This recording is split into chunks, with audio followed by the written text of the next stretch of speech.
Hello students, today we would discuss about the applied aspect of the anal canal or clinical anatomy of the anal canal, and we would discuss the conditions that are common in the anal canal. First of all, we will discuss about the common condition that is known as the hemorrhoids or piles. Piles are actually the venous engorgement or dilatation that is found inside the anal canal at the epithelial lining of the anal canal. They are usually are found at the 3, 7 or 11 o'clock position, and these positions of the hemorrhoids are known as the primary hemorrhoidal conditions, and the primary sites for the hemorrhoids, the primary hemorrhoids. And hemorrhoids can be caused of many reasons such as the chronic constipations uh, and and taking the low raffin diet, high refined diet, and having lot of sedentary lifestyles, and the and in the women who are pregnant, because some hormonal imbalance may cause the venous dilatation, even the loosening, relaxation of the smooth muscle that cause the venous pooling. And even in a difficult labor, the women who are giving birth, and there may be some injury to the anal canal, that may be due to the difficult labor. So these are the factors that may cause hemorrhoid formations in the anal canal. And how would you diagnose it? You can insert an instrument, we call it the proctoscope, inside the anal canal, and you can visualize the extent and the size and the condition of the the hemorrhoid inside the anal canal with the help of this instrument, and we call it the proctoscope. Other condition that is common to the anal canal, that is the fissure in ano. Fissure in ano, basically it is a wound, a vertical slit that is found at the level of the anterior and the posterior midline of the anal canal, and this is actually a breach of the epithelial lining of the anal canal, and that may be caused by the chronic constipation, the passing of the heart, and painful, difficult stool.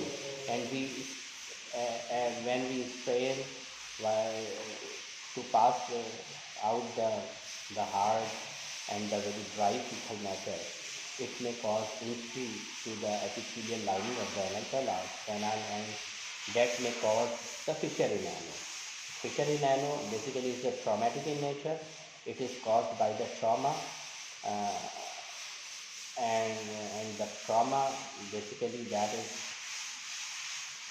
in response to the passing of the hard and dry fecal matter, and we sprains in order to just evacuate it promptly, that causes the injury.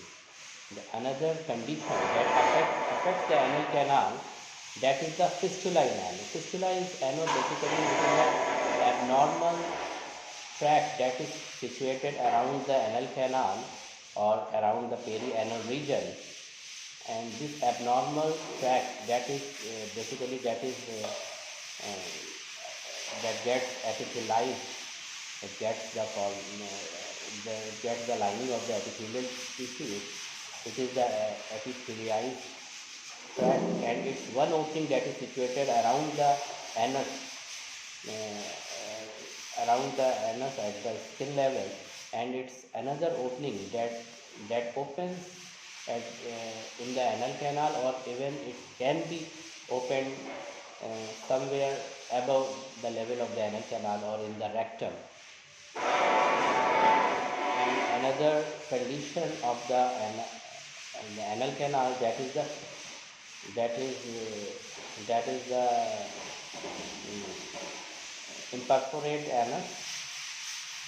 Imperforate anus is a developmental anomaly or congenital anomaly, and it is found in the newborn child, where the anal opening is closed, and it is marked by the presence of the membrane that closes the anal opening, and we call it the imperforate anus, uh, and then the neonate is unable to pass out the fecal matter, and it is usually this condition is usually detected in the early days, postnatal days. And the anal canal is also a site for the portocable anastomosis, where the portal venous system and the systemic venous system get come together, get together, and this is also a site. And somewhere there is a obstruction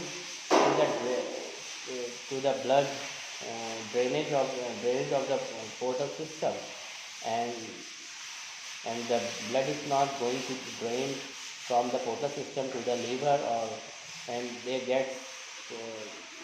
they, they go backward, and this blood can be drained and using through the systemic path.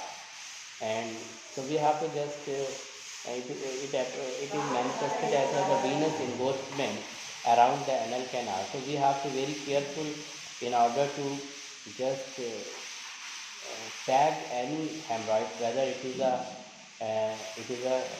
just a hemorrhoid or it appears to be a hemorrhoid. It may be the and the anal varices, or that is due to the increased photosystemic, uh, the blockage in the portal system that causes the engorgement at the level of the anal canal. So we have to just distinguish it whether it is a engorgement that is produced by the obstruction in the portal system, and the blood pressure that is transmitted backward, and it appears at the level of the anal canal. So, so we have to just distinguish it whether it is a anal varices or hemorrhoid. If it is anal varices, and if you are trying to just cut it, it may lead to the profuse bleeding, because the blood is not going to drain to the liver. It is because of the blockage of the portal system, and the blood may go backward, and there may be very profuse bleeding if inadvertently and we mistakenly treat it as a hemorrhoid, but it is actually the anal varices. And anal canal is also site for the cancer formation. The anal carcinoma can be found, and it is usually in the lower half of the anal canal, that is lined by the squamous epithelium cells. So the carcinoma is of the squamous epithelium type, and if it is found in the upper half of the anal canal, it is lined by the columnar type of epithelium. The histology of the carcinoma is different, that is the columnar type, and but in the lower aspect it is a squamous type. So, so these are the things actually uh, that are related to the anal canal.